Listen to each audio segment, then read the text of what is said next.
Welcome to Community Talk. I'm Julie Nelson with Hospice Circle of Love. We're a not-for-profit organization that helps terminally ill patients with things like physical, emotional, and spiritual support. We have a team of caregivers that goes into the patient's home or nursing home. We are one of the longest-standing hospices in Oklahoma and the only hospice that's based in Enid. And today we want to tell you a little bit about some of our services and how hospice works. And with me, I have our patient care coordinator, Jennifer Boydston. Hi, Julie. Thanks for joining me. Yes. This is fun. Yeah. Well, let's talk, first of all, how hospice benefits someone who is terminally ill. Well, normally, when a patient is ready to start comfort care, we come in and we help provide that care for them. And it's additional, whether they're in a home setting or a nursing home setting or in an assisted live setting. And so we can go through kind of how that looks in each setting of our care and how we help provide those services for them. Okay. Well, let's talk a little bit about the team that helps with that. Of course, we have our nurses. We have our nurses, and in a nursing home setting, they go in 2 to 3 times a week, and more upon any type of crisis. And the nursing homes like for us to be in there because we are kind of that in-between person between them and the doctor, and so we get things done. They can concentrate on their other patients, and we concentrate on just ours. So it's kind of nice to have from the nursing home standpoint and from the patient standpoint, because they get double care. So they get additional care. So with the nurse comes in, then we also have our bath aides, which do additional bathing on top of what a nursing home does. And then we have also our volunteers that come in and can sit and read the newspaper to them, or can talk any kind of subject that they, you know, if they're a gardener or they like to sew or anything, that our volunteers will be aware of that before they walk in, so they know kind of how to talk with that patient. And then we also have our chaplains that come in and check on them. In a home setting, same situation. We can come in, the nursing aide can come in 5 times a week, Monday through Friday, to help with their bathing. And then our nurse will come in 3 to more times a week during Monday through Friday to help with their care. And what they do is they do a head-to-toe assessment, and they make sure the medications that they have on board are working. If there's any changes, we communicate that with the doctor, and the doctor is the one that directs the care regarding what we do. So that's kind of the little bit of the difference between that. And in an assisted living setting, it's similar to a home setting, because that's how we treat it. Okay. So that's what you would see in an assisted living also. Okay. And then we also have a social worker that comes on board with each patient. Absolutely. And she is able to help families with their advanced directives, DNRs, what that looks like. And not even for the advanced directive is your, what we call your living will. And so it basically has your wishes on it for your care. And that can change throughout your life. So you and I, you know, at our young age, can have an assisted or can have a advanced directive saying what we want to happen if we are in an accident, what our wishes are in that aspect. And then when we get older, we may change those wishes. So she discussed that not only with the patient, but with the family members too, especially if it's a married couple. Because in your advanced directive, you have a healthcare proxy assigned, and that is who makes those decisions for you. So it kind of helps with getting to that conversation of comfort care, end of life, and then now what about your spouse, or you know, what do we do here now? So we do that holistic, looking at the whole picture aspect when we do our intakes with our families. Okay. And I know another thing that the social worker helps with a lot is financial support. Maybe the family has some issues going on. She can help lead them to proper resources that can help them out. Absolutely. She's a great resource, and she's been with us for over 20 years, so she knows all the ins and outs and has her special little book of numbers, so she's great. And we don't want to forget about our pet therapist and our music therapist. Correct. You know, I think that is the biggest, one of the biggest assets that we have. Families, when I do an intake with a family, I will ask them, you know, do you enjoy music? Because they'll say, oh, she sang in the choir, or she loves to sing, or he loves to sing. And so we'll suggest the music therapist. If they say, oh, no, they never loved, singing, they just like to watch it or hear it. But then you ask about pets, because they'll always say a lot of times, especially in a nursing home or an assisted living, they miss their dog or they miss, that pet that they had. And so we offer the pet therapist, and that they look forward to, every week, being able to see the dog come in and sit with them, and they can pet it. And it helps with pain. It helps with anxiety. It's just awesome. Depression. Both of them, music and Yes. pets. It's just a great service that we offer for sure. Yeah, it really is. Yeah. And you talked a little bit about our volunteers. I think that's a really wonderful program that we have as well. I agree. And in addition to the things that they can do in the nursing home, like providing companionship and checking on the patient, in the home setting, they're providing respite for caregivers. Right. And a lot of times we tell the family, either husband, wife, granddaughter, daughter, whoever's taking care of this patient, they have things they need to do, or they have scheduled appointments. They have scheduled times that they go to the grocery store or things like that. So we just tell them, give us an advance notice, a couple of days, let us know that time, and we will make sure that we have a volunteer there to help sit with the patient, make sure that they're safe and they don't need anything while you're gone. And that relieves them so much, because they don't have to worry about it. They can go to their hair appointment or they can go to their doctor's appointment knowing that that family member is safe. Right. And that's huge for them. Oh, yeah. Another big benefit to having hospice care is that on-call nurse. Oh, absolutely.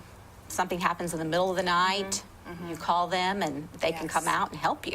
Absolutely. And we, at intake, we give them a sheet, and it has our daytime number and our after hours and weekend and holiday number, which is the same. But for the family members to know that at 2 a.m. in the morning, something's happening and they don't know how to handle it, they could pick up a phone and they're not going to get an answering service. They're going to get a live person. And if that call nurse is on the phone, it will roll to our backup nurse. If she's on the phone, it rolls to me. So I always tell them, if you don't get a live person and you get an answering service for any reason, you've done something wrong. Hang up the phone and dial that number again. And that nurse will come out. They will assess the patient. They will help with the situation of whatever that is. If it's a pain crisis, or if it's an anxiety issue, or just a change. Right.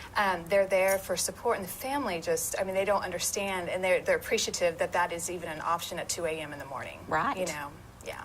And another big service that we provide, I think, is having those supplies in there. We call and order the bed, the bedside commode, those kind of things. Right, and that's usually happens at the intake process when we sit down and talk with the patient and the family of what would help with taking care of you.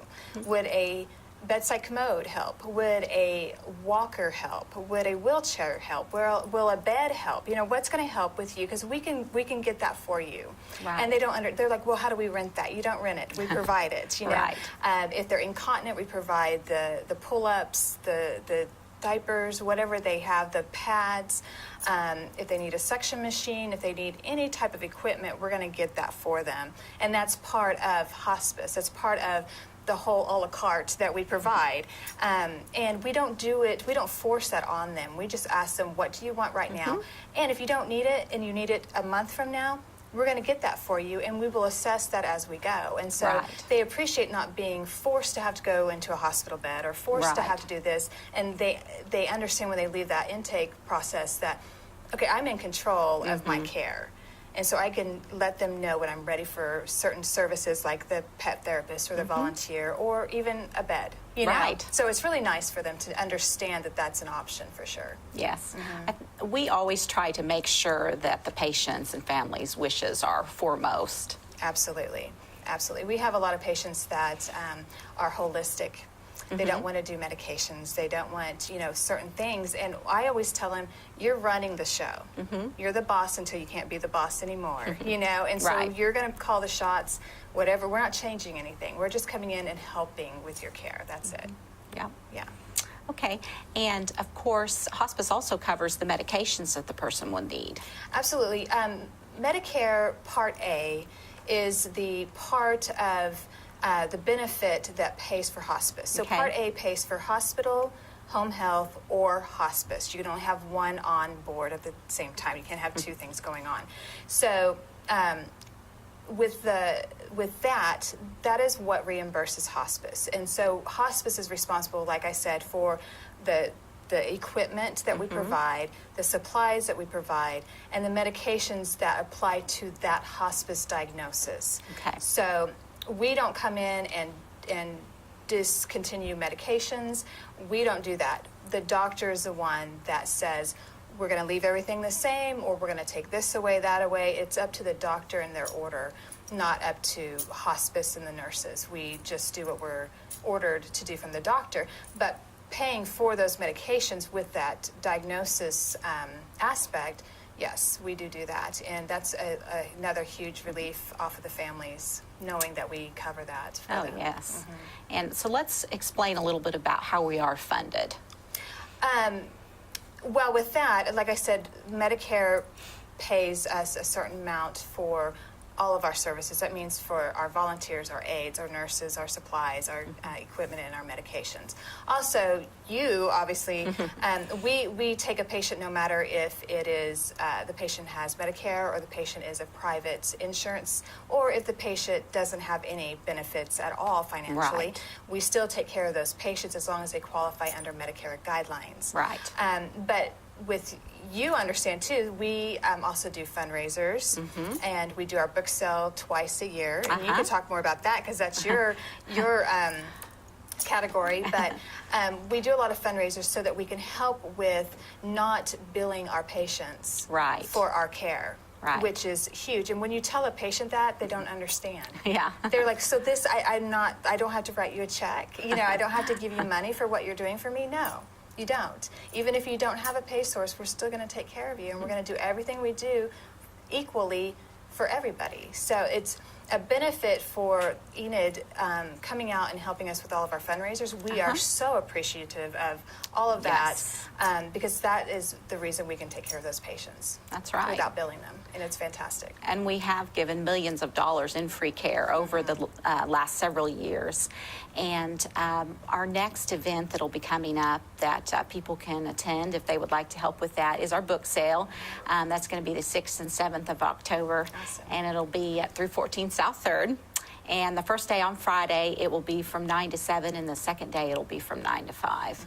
And we'll have our usual thousands of books. And our volunteers have been busy working already, sorting the books and getting ready for that event. So that'll be a lot of fun. And I also might mention our clay shoot. That's coming up south of Hillsdale. That will be in the fall as well. That's going to be September 16th. So if anyone wants more information about those things, they can always call our office or look on the website. You know, something that we didn't touch on are our grief services. We always follow the family after the patient's death. Absolutely. We always ask our families if they want a chaplain at intake. And what our chaplain does is he comes in once a week and checks in with the patients and basically just talks with them. He's another eyes and ears, you know, companion for them. And then he will just offer at the end, would you like prayer? You know, he just, you know, he doesn't push religion on them or anything like that. He's just that extra person support there.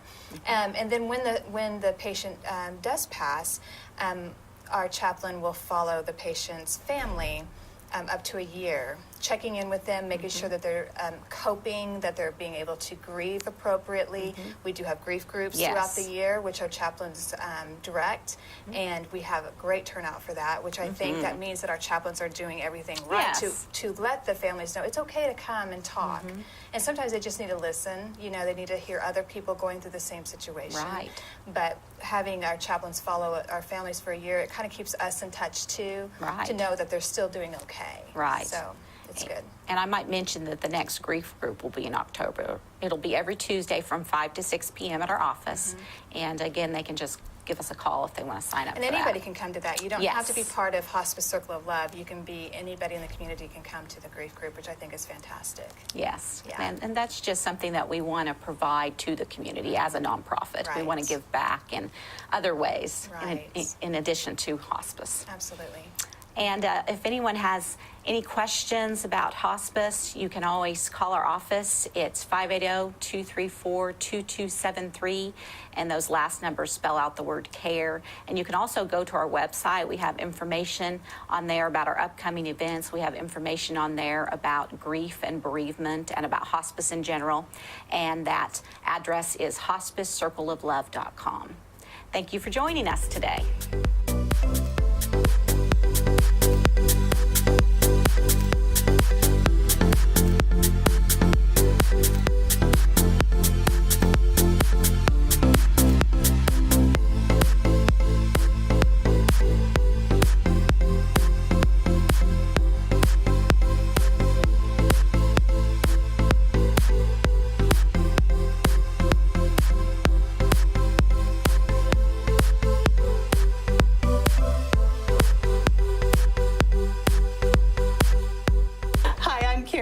With the Blue Star Mothers, and I got with me today Jolene Taylor.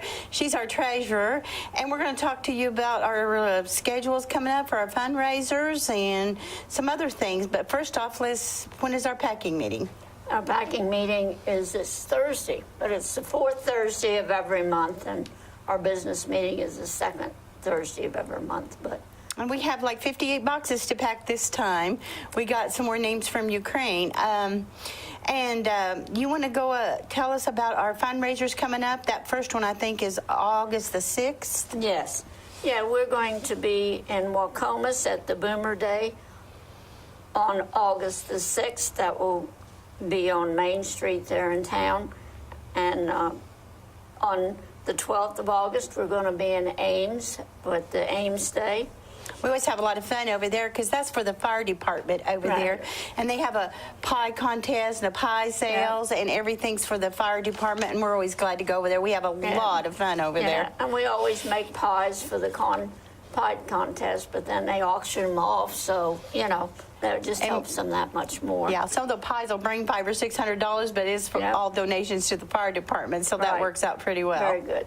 And then on the September the 2nd, we will be at Hutch's gas station down there on South 81, giving away a $100 gas card.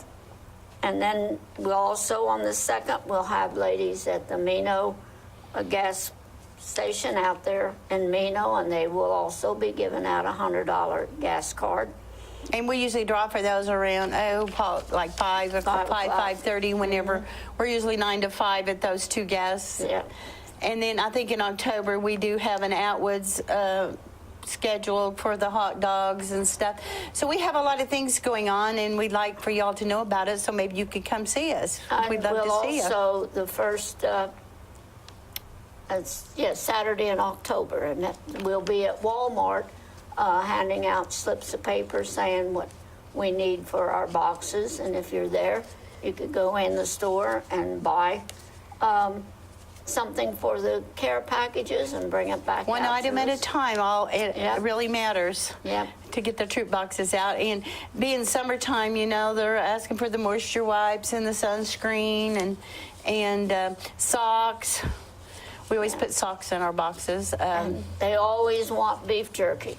And beef jerky is, And the thing about the beef jerky is so versatile. A lot of times they don't get back in to eat at their FOB base or whatever base they're stationed at if they're out on missions and stuff. And they can put that in their pocket, and they'll have something while they're out there doing their missions. And we want to sure keep their strength up because they keep our freedom for us, Yes, they do.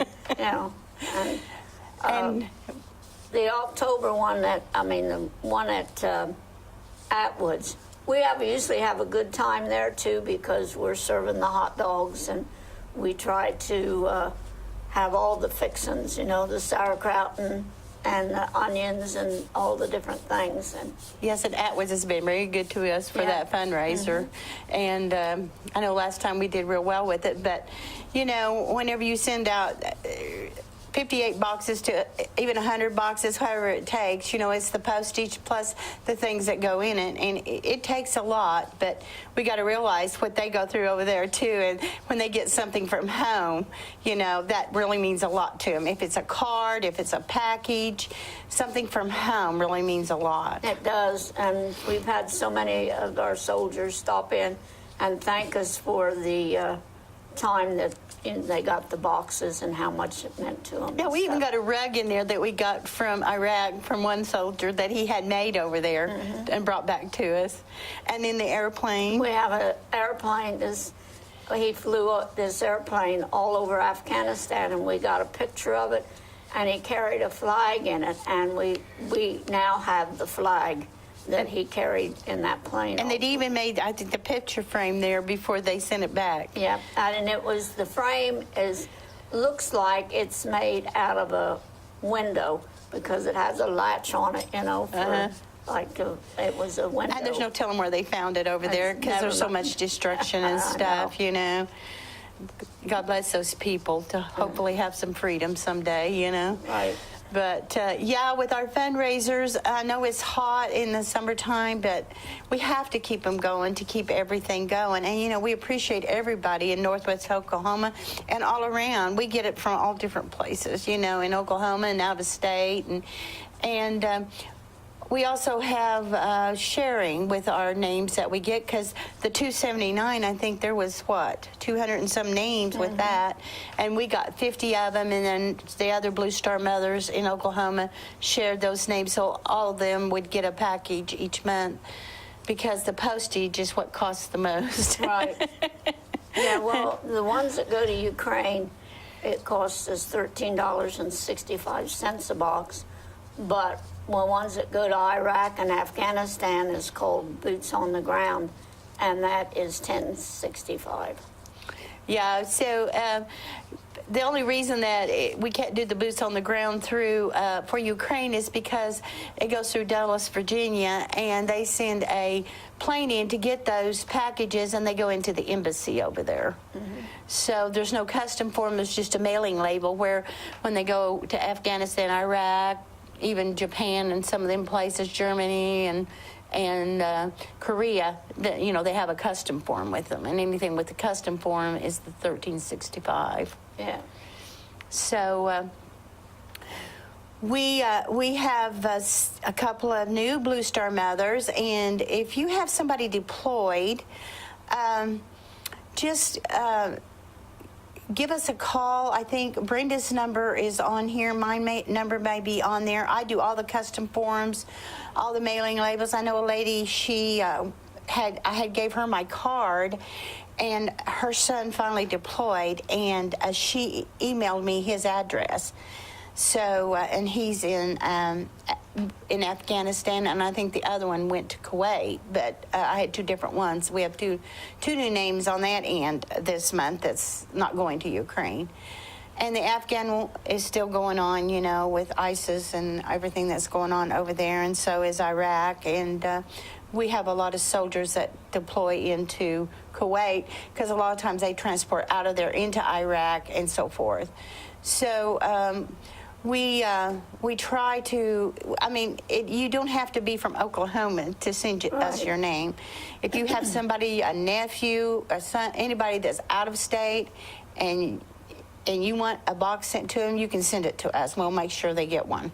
And if you're ever in the mall on Thursday or Friday, we are open 10 to 5, and you can stop in and see what we have. Now we have spinners, but everybody else has got spinners too, them kids. Oh, I know. Those kids just love the spinners. Yeah, but stop in and see us and say hello, and just sit and visit with us. You know, just look around and sit and visit with us. We enjoy having people stop by. And we'd love for you to sign our guest book, too. We have one of those in there. I know we had a soldier that was going on to Colorado that stopped in, that was visiting in Enid, him and his family, and they had come in there, and we got to talking to him. And it's kind of nice to look back at that guest book to see who has visited with us and everything, you know. We've had people from all over. Right. We've had down Louisiana, and we even had one day a lady from Ireland came in there at Christmas time. She was here visiting her son, who was in the Air Force, and she came in from Ireland. And we No, always Scotland. have I'm sorry, it was Scotland. Scotland. Well, that's great. Yeah, I know we do get people from all over, and we had one mother that come in, and her son was going to come home in like in a month or two. And you know, when we get an address, we always ask for the return date, because like if they're coming home in March, April, at the end of April, they wouldn't get a box because they're trying to pack up and come home, and they probably wouldn't get it. But if they have if they have somebody else they can give it to, that's great. Since we put to a unit chaplain on there, we have not gotten as many boxes back, so they would give it to somebody else to let them know that they could give it to someone else, because I know someone else would appreciate it. But your chaplain will know who is not getting anything. And we don't ask why the family's not sending or anything. If we get that address, that box is going to go. Right, and we have a new mother, and she, her son didn't get a box the first time because we'd already packed them, so her and I stood back there and she packed his individually, and we mailed it out after our packing meeting, so. Yeah, we do. We've done that several times, because, when everybody else is getting a box and you're not, that would be kind of a bad feeling. Yeah. Especially if you're in the same unit and everything. So we try to get it all straight, get the addresses all straight. But the only reason that I like them to send me an email on the addresses is because over the phone, they don't, sometimes you don't hear them right or whatever. If you type that message out, you email it to me, that address is going to be right. Right. And it's going to get there. And every box has to have a name on it. They say to put some soldier and an address. No, it has to have a name on it. And I know we had sent to one sergeant that had 3 other people in his unit that we got it at Hutchins one year when we were doing that gas card. That wasn't getting anything, and he said, I said, we'll just send the 4 boxes to you, and then you can give it to him, because that box does have to have a name on it. Yep. And my grandson, when he was over there and he got them, he said he would take out what he wanted, and then he'd just let everybody else have what the rest of it. I know my son's dad sent him a whole box of peppermints, the hard candy. He don't like peppermints, so he set them at the end of the tent when they're getting ready to go out on a mission, and he said, anybody that wants peppermints, they're at the door. And he said they were all gone by the time they all got loaded and ready to go. But, I know we had a colonel that he would take his socks and his toilet paper out of his box, and they could have anything else in it. There's always a story, and every mother has a story, but yeah. that was kind of cute, You can't have my socks or my toilet paper, but anything else in the box you can have. Yeah, sometimes they use that toilet paper as like gold over there. Oh, I know, I know, because sometimes they don't get their supplies whenever they first get there. A lot of times, I know Doug has asked for different things, and if we get a request, we try to send. I know we had a Marine that he cooked out in the camp when they went out in their forward operating base and stuff, and he wanted a skillet, his wife said. So Miss Betty, she went and found him a skillet so we could mail it to him, Okay, we want to do some thank yous. I know everyone that has donated, and then there's so many to mention. We want to thank Enid Television Network for letting us do this, because it gets our word out, and it helps us a lot too. Do you have any thank yous?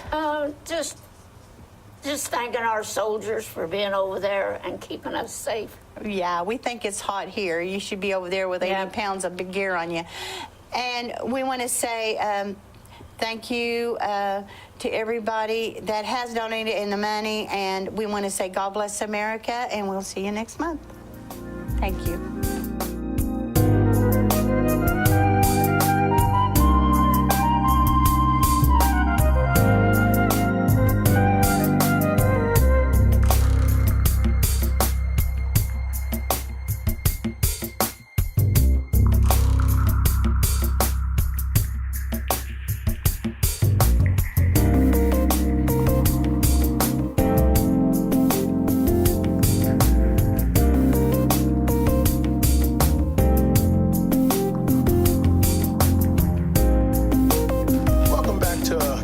Community Talk, and I'm Clifford Porter of the Booker T. Washington Community Center, and today our guest on Community Talk is Dan Chardale of the United Way. He's the local executive director, and Dan, welcome. Hey, well, thank you so doing? much, Clifford. And Dan, I'm going to just kick things off by, why don't you just tell the folks a little bit about yourself, just about 30 seconds there, about yourself there. 30 seconds, okay. Well, I was originally born and raised in South Dakota, and I moved here. Well, I bounced around the upper Midwest and moved here to Enid about 5 months ago and took over as the new executive director of United Way. And I've spent about 30 years in my career in public television, and then I decided I wanted to do something different and really have a greater impact in people's lives. And when I got a call from the search committee and they said, we'd like to interview you for this position, I thought, man, maybe that's a calling. Wow. So that's why I'm here, and I'm just excited about working with the community and good people like yourself and others with all of our agencies in the community. So wow, that's great, and it's nothing like coming in and making an impact on people. The United Way has been so wonderful here in the Enid area. And Dan, why don't you tell the folks how many member agencies that we have? Of course, Booker T is a member agency, but I'll let you do the honors and kind of let the folks know how many member agencies you do work with. Well, we have 15 member agencies, and Booker T is one of them. And every single one of our agencies, if you think through all that they do in the community, they provide over 1.5 million services. That is a one-to-one touch, something that they've done in the community to help others. Over 1.5 million, and that's amazing. Now, we start with Booker T. Washington. We've got the Catholic Charities. They do a tremendous job in helping folks in the community with their services, everything from helping sometimes with utility bills and maybe rent if people are having a hard time. And then we've got, I got my card here, my cheat sheet here, Cimarron Council of Boy Scouts. Yeah. Well, as you know, Boy Scouts, it's all about leadership. It's about mentoring. It's about role models, good role models. That's right. Again, that's another one of our agencies, which is really, we really need that for young men growing up. I was a Cub Scout, and I remember how important that was to our family and how that really impacted my life. We also have the American Red Cross is also a part of our community. We work with them, disasters that come up, people that have their homes burned down. They're always there to help. They also partner with the Salvation Army, another one of our partner agencies. Yes. Of course, the Salvation Army in Enid helps with shelter for homeless. It feeds the hungry. They just do a lot of great things. A lot of good things. YMCA, of course, a great place for health, education. They outreach to youth and families. It's a great environment. YWCA, they're for women. Everything from counseling to if there's any abuse, they have programs there to help with women that have been either sexually or physically abused, and so they're really needed. Credit counseling, consumer credit counseling. They do a great job at helping people with their finances. Yes. If you think about what United Way is all about, it's about health, education, and financial responsibility and engaging people so that they can do a better job helping to take care of themselves. Wow. So they do that. We have the Metro Area Human Services Commission, and they really they do everything from early childhood education to the grade schools. And one of the things is the Coach Kid program through the United Way, which is funded in part through a AmeriCorps grant. And we have that position that's going to be open. In fact, it's open now, so if anyone's interested in working with United Way and the Coach Kid program, which is all about mentoring young children in the elementary schools in Enid Public Schools, that position's posted on our website at unitedwayenid.org. It's all one word, okay? Let me finish up with the Garfield County Child Advocacy Council. That's a great program. Carol Wade does a super job. Yes. I can't say enough about that service because it's all about being there for when either a young child or women or others are either sexually abused or physically or mentally abused, and they come in and there's a safe environment for them, and they have forensics, they have nurses that will actually do the I guess, works with the family and the children to do any type of, I can't think of what the word is now. Well, But anyway, they bring the families and the kids in, and they provide a very safe environment for them, and then they go through and they work with the district attorney's office. Yes, and others, I was and just law going to mention that. enforcement. Yes, Yeah. Girl Scouts. Of course, the Girl Scouts is the flip side of the Boy Scouts. Boy Scouts, right? I mean, great role models. They learn everything about business. They learn about sales. They learn about public relations. Yes. You know, when they're selling cookies. Man, you think about that. Well, they hit me up every year, Oh, yeah, and it's yeah. a good thing. I know they hit me up. I'm with you. Thanes Hedges Regional Speech and Hearing Clinic. It's all about hearing, and you know, kids that go to school that have a hard time hearing, or they Yes. have speech, they have delay problems, and a lot of times this speech and hearing clinic identifies what they are and can help them so that they can either get hearing aids or they have some speech therapy. Right. And they do a tremendous job. Our SVP, it's all about our senior volunteer program. Christy Baker does a super job. If you don't know Amazing Christy, job. yeah, you Amazing should know her. job. Yes. She does a great job. She And does. As I mentioned, Salvation Army and Youth and Family Services. Yes. Youth and Family Services are all about teens that work with youth that are struggling either in school, with family. They might be runaways. So all of these different services united together, we support it, and it really has a great impact in people's lives. And then I had to say this. You probably figured this out since you've come to Enid, how all those groups are so collaborated in their programs and the people that they serve. And the one thing about our community is you named several different groups, and they serve youth, they serve seniors, and then they serve, most important, people in need of crisis. I tell you, we don't have a whole lot of time, but I'd like you to speak a little bit on the upcoming events of the United Way. We just had the golf tournament. I don't want to talk about my score in the golf tournament, but I recently participated in and it was a wonderful time, good turnout. But I'm going to let you have the floor to kind of tell us about some of the other upcoming events. Well, first, now that you brought up the golf tournament, I have to say it's probably one of our best golf tournament that we've ever had. Yeah.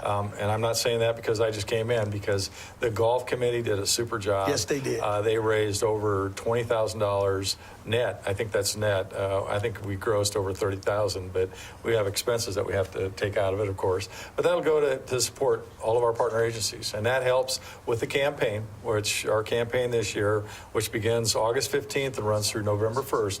It's a $750,000 goal. Wow. And so we know that we've got to work really hard and get a lot of people engaged with our campaign in order to raise that kind of money.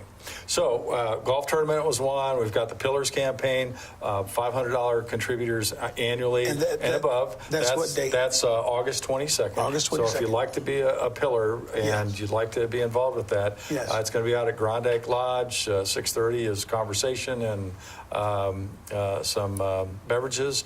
At 7 o'clock, we'll have a great dinner, and it's just going to be a great night just to thank all of our major donors and contributors. And there are a lot of people that contribute on a weekly basis or monthly basis to invest $500 or more every year. And I just can't thank enough. I can't say thank you enough to the people that do that, but also the people that even contribute $1 or $2 every paycheck. It just makes a big difference, and they're invested and they help people in the community. So we got the Pillars campaign, or the event, on the 22nd, and then we've got the big event, which is our public announcement of the campaign, and that's going to be held on September 8th. It's a Friday evening. Okay. It will be down at the gazebo at the courthouse lawn, and we'll have all of our partner agencies on the lawn helping us raise hopefully about $20,000 to $25,000. And what we're going to do is we're going to have a band that will come in. They're called Squad Live. That's the name of the band, and they're from Norman. Okay. And they're a great band. A lot of people just love them because they play 70s, 80s, and 90s and beyond. And so we decided to work on the theme of Battle of the Eras. Oh, okay. So the eras being 70s at 7, that's music from the 70s at 7. Then they'll play music from 80s at 8 and 90s and beyond at 9. Well, we could tell the viewers.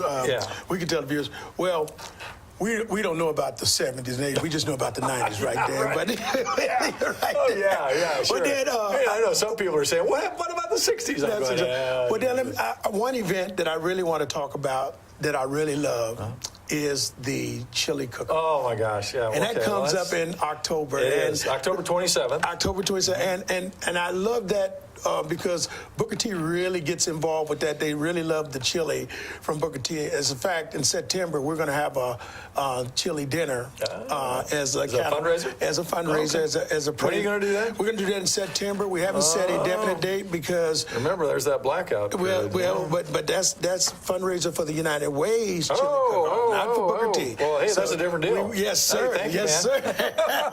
sir. So we got That's y'all. awesome. We got you hooked up, and we figured to get an early start on that. Okay. And but kind of talk about that chili cook-off and what it does for the community also, because it brings a lot of people. Yeah, a lot of people get involved with the chili cook-off, and again, that'll be on the 27th of October. It's a Friday, and it's going to be down at the CMB Center. Okay. So I've been working with Kevin on that. We're still trying to get all the details worked out, but the chili cook-off committee is working on all the details, and they're fleshing that out right now. Okay. So just put it on your calendar. They're trying to work on the theme, and I think it's going to be like an 80s theme. Oh. So who knows what that's going to look like. So Well, you might have to don some long hair and, I guess that was more 70s. I would say that. Hair bands of the 70s. Well, we're going to try to get things wrapped up here. Yeah, okay. We don't have much time. Dan, I really appreciate you sitting down and talking with us Well, thank today you for on having Community me. Talk. And, of course, I'm in support of anything that United Way do. I'm very, very impressed for what they do for our community and for our youth. I'm involved with the youth a lot, and we feel that impact of the United Way and the weight that they throw out there to the community. And we just want to say thank you, Thank you for what you all do for our community. But again, before we go off the air, I'd like you to let everybody know what the goal is for the United Way and how to get in touch with you and how to get involved. The goal, again, is $750,000 for this year, for 2017, 2018. And we're hoping that we can far surpass that $750,000 so we can increase the funds to our partner agencies and to maybe bring back the venture grants. Right. Because that's a big deal. Right. Anyone that wants to be involved, they can get a hold of me at dan@unitedwayenid.org. That's my email address. Okay. Or they can always call us at 580-237-0821. Again, we have a position available right now for Coach Kid. Coach a Kid. Which is all about mentoring and working with all of our mentors in the community to help mentor young kids in the elementary schools. So, So for folks who are interested in doing that, they need to get a hold of Dan. And I think it's a great thing that Coach a Kid. I was a coach for 20-some years, but I don't have the time. You're still a coach. Yeah, I'm still coaching. But listen, Dan, thank you again. Yeah, thank you. For Thank you, being with Clifford. us here on Community Talk. And we're going to support the United Way, and God bless you. and same to you.